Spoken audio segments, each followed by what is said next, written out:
Join me, put your hands together. Let's welcome up Barry Melrose.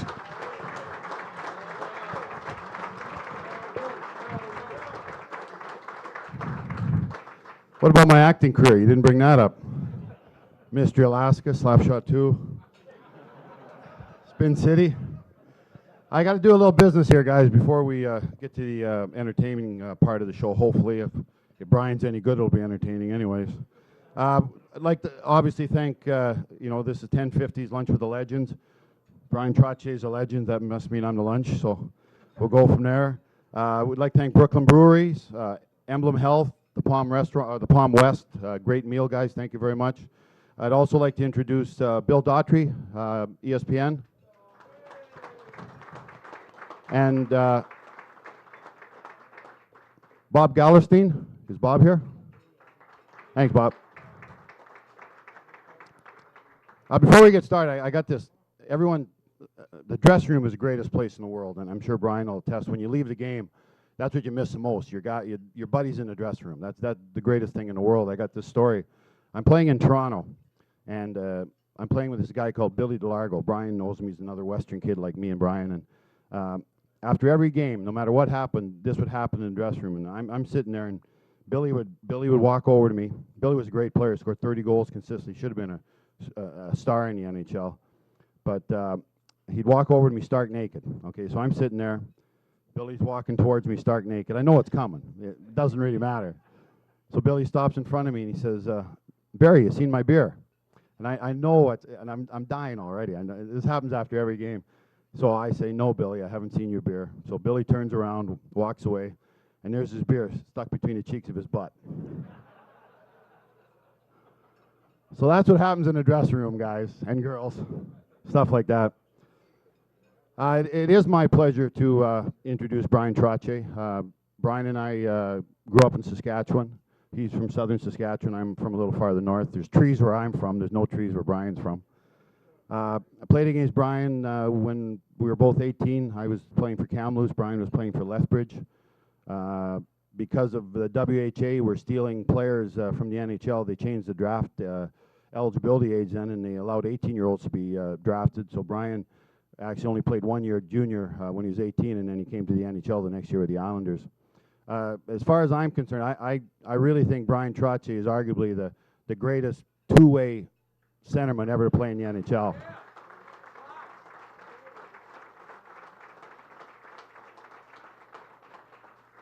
And what I mean by that, I mean Bryon could play one night against the Montreal Canadiens in a free-flowing, fast, skilled game where everyone was just flying up and down the ice, tons of goals. 2 nights later, he could walk into Philadelphia, go nose-to-nose with Schultz, go nose-to-nose with the Hound Dog and all those guys. So there was no style of play that Bryon couldn't play, and that was the strength of the Islander team. If you wanted to fight them, they'd kick the shit out of you. If you wanted to try and score with them, they would beat you 6-5. They could play any style of hockey because of the talent level, and Bryon was the leader of that group. There's no doubt about it. So without further ado, we're gonna have a question and answer here with Bryon. He's got a lot of stories. He's from a little town, Val-Marie, a little wee dump town in southern Saskatchewan. My town's 900 people. I'm from Kelvington, Saskatchewan. What's Val-Marie? 200-300? And didn't your dad have a band?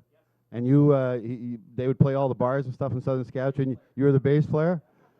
So he's not just a talented hockey player, guys. This guy can just about do everything. So let's put our hands together. Bryon Trottier, folks.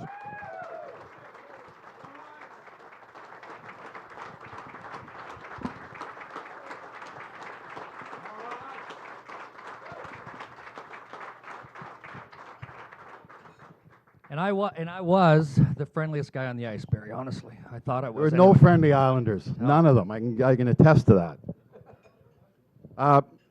Bryon, we're going to have a question and answer. First off, you work for the Islanders. A lot of Islander fans here.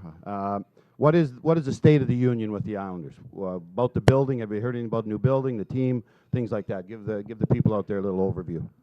Well, I'm part of the organization, but again, we don't know all the inside of what's going on with the building, but we're all very optimistic. I know Charles would love to get a new building out on Long Island, and it's time. The building is tired, but it's got a great tradition, and it's kind of sad to see some of the old buildings go down, like the Pittsburgh Civic Arena and buildings like that, the old Chicago Stadium. But that's progress, I guess. And we're still hopeful. We're optimistic, and if they can get all the T's crossed and their I's dotted, I think some good things will happen. They've got some challenges with the local politicians there, getting the environmental stuff finished up. But again, I think Charles is diligent, and he's certainly committed. We all support his efforts in that regard. The state of the team, we're a young team. We certainly got a nice young core of hockey players there. And from goaltending, Garth's done a real nice job of solidifying that this year with Ralston and Bryon till Ricky DiPietro gets healthy. So kudos to the coaches. I think we're actually surprising some teams. They'll come in and they'll get an early lead on us, and we'll come back on them. And I think that's again a nice shot in the arm for the players, because now they feel like they're able to compete with a lot of really good teams. We came back in Chicago the other night. We're down 2-1. Jumped ahead 5-2. They came back 5-3, but it was a big win for our kids because they really feel like, oh man, we're on the right track. We're excited because the kids that are down in Bridgeport, and I'm working on the developmental side with a lot of our prospects, I get a chance to see some of these guys go from Bridgeport to the National Hockey League, and it's exciting for them. And it's not a reflection of me, it's a reflection of their hard work and the coaches that they have in the minors. And I'm kind of like Santa Claus when I go down there. They're happy to see me. Hey, Bryon's in town. Show us some pointers, or give us a little insight on the game. And you try to help them as much as you possibly can. And it's an exciting time for them, and it's really a fun job for me. So all in all, I think the State of the Union for the Islanders is optimism and youth, and I think they're on the right track. Any of you guys got any questions out there? Put your hands up. Right there. Stand up. This is very formal. Stand up.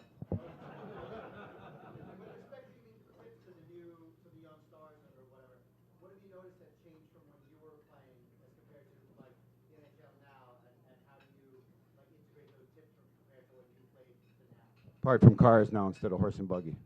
Exactly, more color television. We've got the size of the players, the speed of the defensemen. The style of the goaltenders. A lot of butterfly goaltenders. There are a lot bigger goaltenders in the league.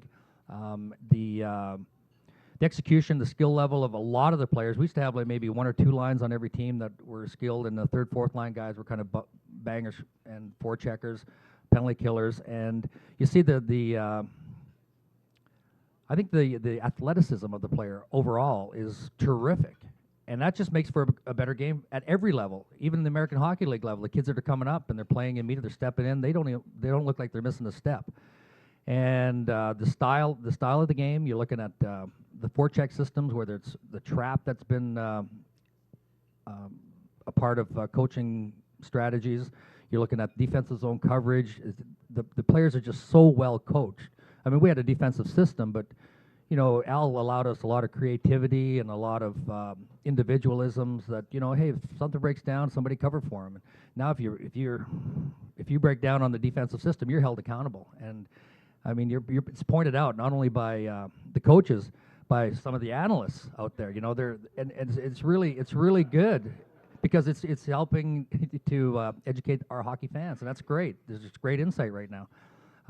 I try to help the kids in a lot of different ways. I try to say, okay, here's how I would score against a butterfly goaltender, and it's no secret. It's neck and ears, because the goalies are down, and it's really hard for a goaltender to put his face in front of a shot that's coming at him 90 miles an hour. So if you're shooting neck and ears, it's hard for you to get your hands up and your blocker up, and sometimes you have to change your angle because they're coming out like a big piece of plywood, and all you have to do is just take a step to the side a little bit, and it just changes your angle a little bit. You can see a little bit more of the net. And when the kids kind of catch on to that, they get a little bit excited, and that's fun for me, because they come back, like a kid like Chris Drury, for example, out in Colorado, and Alex Tonga and Milan Hayduk. They were our rookies when I was in Colorado. It was fun working with these kids. They're high-skilled players. They're offensive skill players. And Bob Hartley, the head coach, was a goaltender.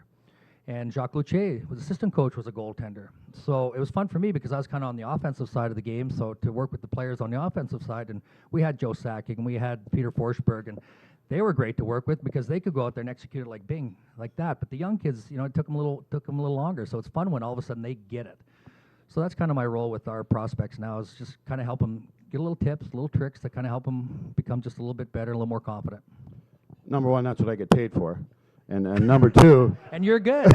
number two, you're commissioner for a day, Bry. What you said you love the game, and I think we all agree our athletes have never been better, bigger, stronger, faster. Commissioner for a day, what do you change, if anything? Well, there's some great rivalries out there, and I love all the rivalries, but I try to get a little more balanced schedule, only for the standpoint you have the scoring champion, you have the best goaltender, the goals against average, you have all these wonderful trophies, and it's kind of lopsided because you have like some divisions that are very defensive minded and some divisions are a little more offensive minded. So the players that are playing the more offensive divisions have a terrific advantage on the scoring race. And vice versa, the goaltenders that are on the more defensive divisions have a better chance of having a lower goals against average. So that kind of gets skewered a little bit. So that's one thing I try to look at and say, boy, if we could get a balanced schedule. And unfortunately, there's some teams that don't get into some of the cities, and you don't see some of the superstars. For example, some of the kids that are playing here in the West, whether it's Ovechkin and Malkin and Crosby and that crew, they don't get out to the West very often, and vice versa. We don't see the Kopitars that are on Los Angeles Kings coming out here to the East, so we don't get that opportunity. And if you guys are, as I get a little older, I don't like to stay up till 11, 12, 1 o'clock watching the West Coast games, so it's, you don't get a chance to see those superstars on that side. So I'd try to take a look at that and see if that could help some of us older generation fans see those kids in the West. It is sad going to bed when you used to come in, isn't it? It's a sad thing. Any other questions, guys? In the back there.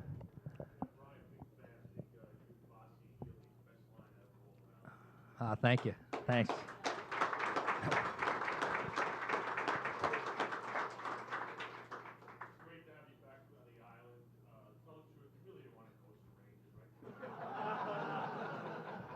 Is there a question in there? Well, the really fun part, and it didn't last very long. And I still, to this day, can't thank Glenn Sather enough. It's still one of the highlights of my hockey career because I got to coach some great players. Mark Messier was there, Brian Leach, Mike Richter, and you got to see these guys, why they are great performers. And when you coach Joe Sakic in Colorado and Peter Forsberg, it was wonderful to come here and coach those players. On the other side, you get to work with a first-class organization. The fans treated me fantastic. I was a little bit worried coming in, saying, oh, how the fans, they were terrific. The building, you walk in the building, it was a great building, alive, and I said to him, that was a great experience for me, and to this day, I still can't thank Glenn Sather enough. Now, it's no slap to the Islanders. I'm happy to be back with the Islanders. It's really, wherever I go, and I played 3 years with the Penguins, I coached there for 5 more, and nobody remembers me outside of Pittsburgh as a Pittsburgh Penguin. They all remember me as a New York Islander. So that's really kind of the identity I walk around throughout North America with, is Bryon Trottier, New York Islander. So I'm sure proud to be back with the Islanders. Right up front here. Ross, they say that those who can't coach, obviously you can, but as an all-star, a perennial all-star player, do you expect more from a player when you're a coach? For did the people in the back hear that? He wanted to know, like, as a player who was maybe a little more successful, did I expect more from the players, more so than some other coaches that weren't necessarily as successful? But I think for me, you recognize real early, because when I was with the Islanders, Al Arbor would call us into the office every once in a while and just kind of give us a individual pep talk. And there was times where I was, maybe had 1 or 2 points, and we're getting a lot of power play time, and I'm on a five game goalless streak, and you're thinking you're getting called in, and you're going to catch some crap, And Al would come in, he says, Stan Mikita did this one thing when I was with Chicago, and he told this and he said this, and it sure helped him. And I'd walk out of there, wow, if it's going to work for Stan Mikita, it's going to work for me. And the story goes, I don't know if there's a lot of truth to this, he says the one thing that happened to Bobby Orr when he went to Chicago as a player coach is he couldn't understand why every defenseman couldn't put it over that guy's stick, between that guy's legs, to a guy coming 90 miles an hour down the wall and put it right on his stick with a perfect little flat pass so he could shoot it right on the net, and it frustrated him so much. Because to him, that was a high percentage play. Well, you know, in hearing that, you recognize the fact that there's low percentage plays and high percentage plays. And for me, I said to myself, oh, I just push it by that guy's legs right there, and Bossy should be there pretty quick, you know, and he'll bang to the net. And that's just a confidence thing. And so you recognize real early that with some players, it's not necessarily their skill. They have other skills. So you got to find their strengths and then coach to that strength. And some guys, and I'll say the more successful coaches, because Barry had some great success out in LA, you find your strengths and you say, wow, this is really good. Good, now I know his strengths and I can work towards that and put him with this other guy's strengths, where some coaches don't necessarily do that. They try to pound a system into that player's head and they say, you have to play this way, you got to forecheck this way, you got to back check this way, you got to score this way. And I think that it certainly helped me hearing that from guys like Al Arbor and Bob Johnson and Scotty Bowman, who had that experience that I could draw from, and things weren't going real well. And it helped me later on when I was kind of assistant coaching and head coaching. I can't remember that many slumps you were in, Bryon, personally. Well, Yes, sir. yes. Yes, he did. And you know, it's one that went for us that night. And we're playing against the Philadelphia Flyers. It's game 6 at home. And there's a drop pass. No, it's actually, I believe it was the second period. It was the second period, and Clark Gillies makes a drop pass at the Philadelphia blue line, and it goes about 1.5 feet, almost 2 feet outside the blue line. Butch Goring comes in, sweeps it in, and you can literally see Leon Stickle, who was the linesman, go, you know, it's onside, it's not offside. And we're all like sitting there like, oh man, well, that wasn't the play. What happened was you could almost see Philadelphia kind of like, what do you mean it's offside? And Butch throws a cross-ice pass to Dwayne Sutter, and Dwayne knocks it into the net. Now all hell breaks loose. The Philadelphia bench is going crazy. We're cheering because it goes for us. But as we all know who play sports, and we all know who played NHL especially, there's going to be calls that go against you, and there's going to be calls that go for you, and there's going to be bounces that go against you and bounces that go, and you got to play those things. And when they go for you, you got to jump on it. When it goes against you, you got to overcome it. And that was one that went for us. And I'm not complaining about it. And I say to myself, you know what? Was it the winning goal? No, it wasn't the winning goal, but it certainly changed the kind of the reflection of the game at that point, and probably a little bit of the momentum. So it's one that went for us. We were playing against Pittsburgh early in the second cup, and Randy Carlisle's going back for a puck. We dumped the puck in. Randy Carlisle's going back for the puck, and it hit the boards, and it came off the boards. It hopped over his stick just when he went to get it, and it jumped right to John Tonelli, who's coming in right behind him, and John snaps a puck past the goaltender, and it ends up being the tying goal of the game. Yeah, but you guys were down 3-0 in that series. Yeah, and you know, that's a bounce again. That went for us, but it was a bounce. It wasn't a referee's call. But those are the kinds of things that happen. And I mean, I have to think real hard. You know, Al would always say, hey, the roof can cave in. We got to focus on our game. We can't worry about the referees. We can't worry about the bounces. We just got to play our game. And really, that's kind of like the style we played. But yeah, it was offside, and yeah, but it was one of the things that went our way. But we're not complaining. Right there. Thank you. Two real quick questions. What ring are you wearing? And name a center iceman now that plays the style you think you play. Ooh, great question. Well, this is the Colorado ring from 2001 when I was assistant coach in Colorado. And I like to wear this out to events because it actually has the most bling. Of all the rings, it has 40 diamonds. And I can understand why diamonds are a girl's best friend, and us guys get the dog. But these diamonds are very sparkly. It has 6 rubies. It's been praised at about $25,000 US.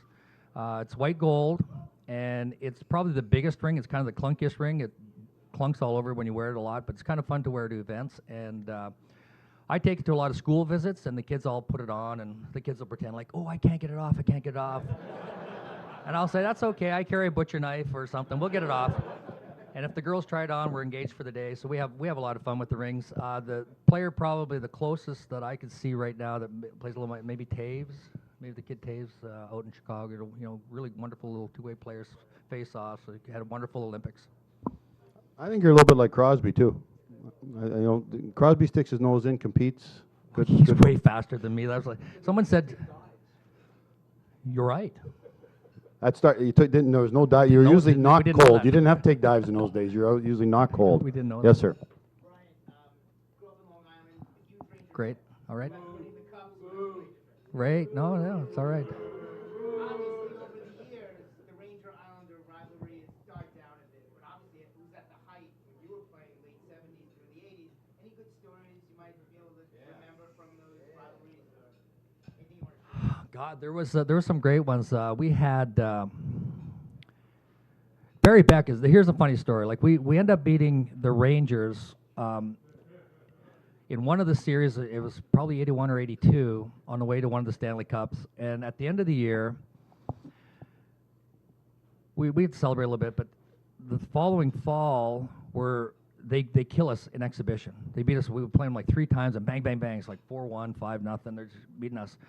And Barry, and I love Barry, he said, "Oh, it looks like those guys have been celebrating too much, eating hot dogs and celery and champagne." And like a week later, he got diagnosed with this strange thing. He was eating too many hot dogs off the vendors here in New York City. So we kind of jibed him about that. There was a time when Dennis was going through a real tough divorce, and they were on Dennis because his divorce was kind of big news around New York because his wife had accused him of beating, abuse. So they started this chant in New York, and it was like, Potvin beats his wife or whatever. And I think it went beat your wife, pod, and beat your wife. I think it went. So anyway, I just think that's how it went. So anyway, they start the chant, and Dennis is just coming off one of his shifts, and we're in Madison Square Garden, and Butch is sitting on the bench, and they start this chant, beat your wife, Potvin, beat your wife, and there's Butch going, beat your wife, Potvin, beat your wife. And Dennis looks over at him and says, what, you're my teammate. Butchie looks at him and goes, I can't help it, it's kind of catchy,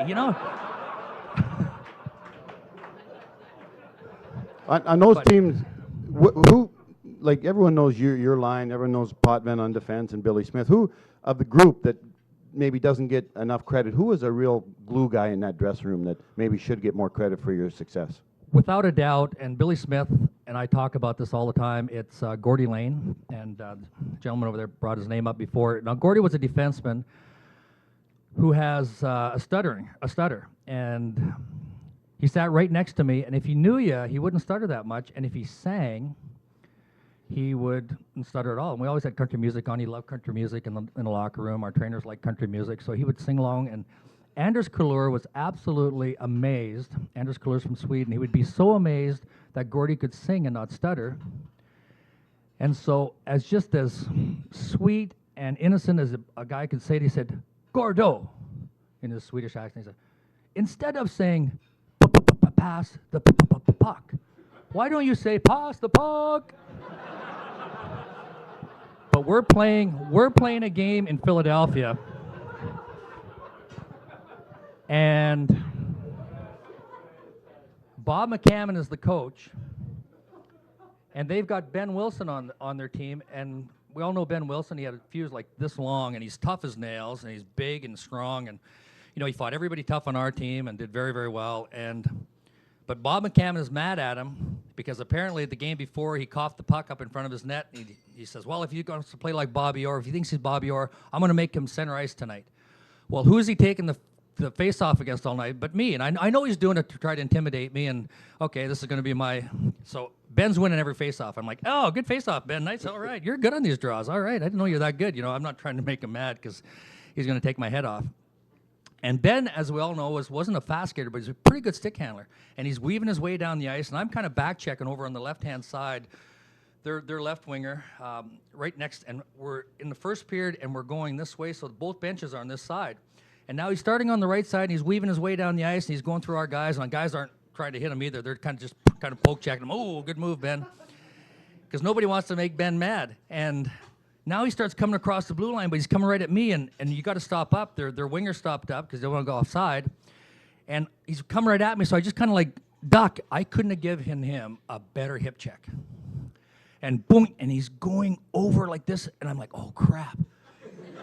And as his head's going over him like this, he's flipping over him, he's going, "Oh, now you're going to get it." So I just kind of step onto the bench. I'm like, "Oh, change." Somebody else jumped on, and Ben's looking around for a blue sweater to grab, and he grabbed Gordie Lane. And they had a knockdown, street brawl. righty, lefty, punch for punch. And at the end of the period, I said, hey, Gordo, I said, I want to apologize. That was me that got Ben upset. He goes, Trots, you take care of the scoring, and I'll take care of the rest. And I'm like, all right. And you need those big brothers on the team. But he was really good. We go into Boston one time, and it's Gordy's first game on our team. We picked him up from Washington. And we go into Boston, we're playing an afternoon game. We start in Toronto, we play an afternoon, Saturday night, Hockey Night in Canada Saturday, and we go to Boston, and we're playing an afternoon game the next day. And Gordy's first game, so we're killing a 5-on-3. And Al sends Gordy Lane with me and Butch Goring out there, and so we're trying to quickly explain to Gordy how we're going to kill this 5-on-3. Gordy, you take it front of the net, and anything goes on a 5-on-3. Well, the next thing you know, they're hauling Gordy off to the penalty box, 2 minutes for high sticking or whatever, and we see Rick Middleton in the corner. He's bleeding.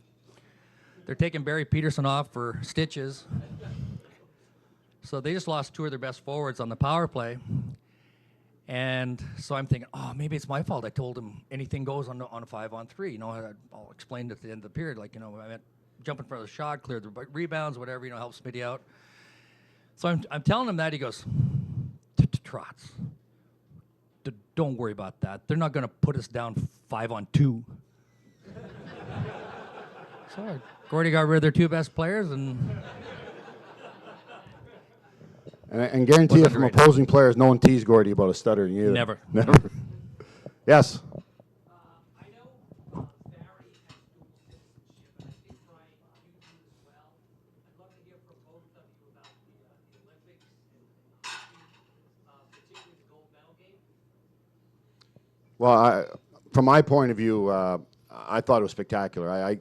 I think the 72 series, as far as I'm concerned, is still the greatest series ever played. Canada, the first time the NHL players played against Russia, but I'll tell you, this was right up there. The storylines, the pulling Brodeur, the Luongo coming in, the Canada getting beat by the Americans, the first game, and then Canada hammering the Russians, and then America hammering the Finns, and just the great storylines, and every game. And I know there were like 2 games at midnight that were spectacular games no one watched.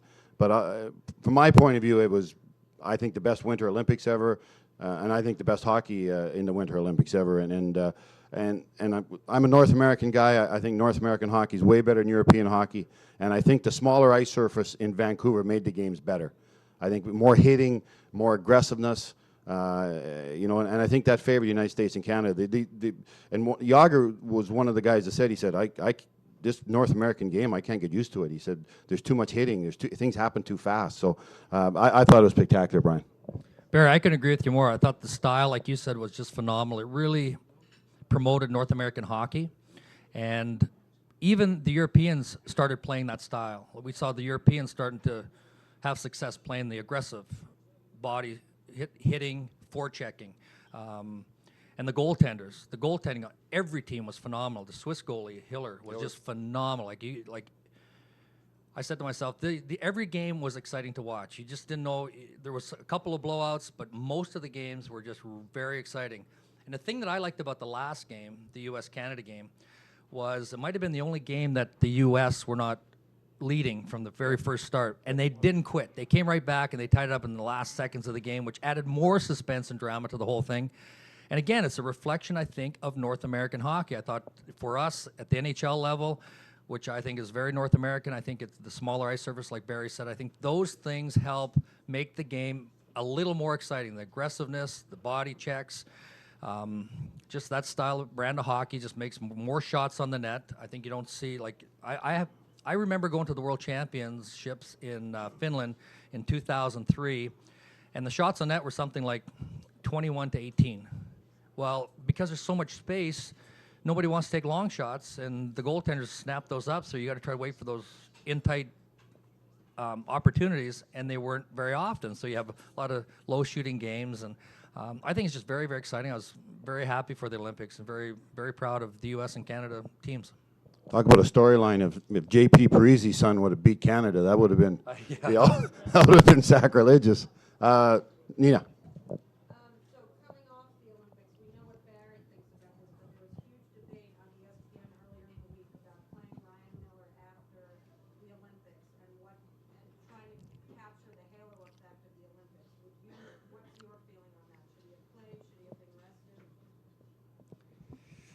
You know, that's a coach's call, and you really sometimes what I would do, and a lot of other coaches would do, like Bob Hartley would go to Patrick Baugh, say for example, how do you feel? Do you feel strong? Do you feel focused, or do you need a bit of a rest? And usually the player is your best gauge, especially a goaltender, because it's such a demanding job. You got to focus for 60 minutes. You never get you don't get a break. You don't get to go to the bench and have a water break. You don't get to catch your breath or whatever. And on the penalty kill, you don't get a break. The players will change, but you got to stay on the ice. So it's tough. It's a long game for a goaltender. And he played every game in the Olympics, and he played outstanding. His focus was where it had to be in order for them to have the success. So I'm sure coaches went to him and said, "How do you feel?" Blah blah. Hey, I need a bit of a break, but it would have been great to see him stay right on that roll and keep going. But maybe he was just mentally needed a little bit of a break. So This is going to be the last one, guys. Yes, sir. I think the NHL should suspend the regular season every 4 years for the Olympic hockey tournament. I'm an advocate. I think it's been very positive for the NHL. I think they got a larger audience out of it. I think it promotes other star players on every team, because every team seems to have an NHL 4 or 5 of them. So I think it's great. I love it. I'm jealous. I'm envious that I couldn't do it when I played. I would have loved to have played for Canada or the U.S. when I was that age and in my prime of my career to be able to. Well, I'm a cheerleader now. I'm a friendly cheerleader. No, it's fun to be a part of the game. If you can't play, coaching is the next best thing, as Barry knows, and you're so involved in the game. And now that I've been out of it for 5 years, I don't miss it. I find I'm just a less stressful person, more calm, and get to enjoy these kinds of things and have a lot of fun. Look at guys, again, thanks to Brooklyn Brewery for sponsoring this, Emblem Health for sponsoring it, the Palm West, it was a great lunch, ESPN 1050, it was fantastic. And above all, thank Mr. Bryon Trottier.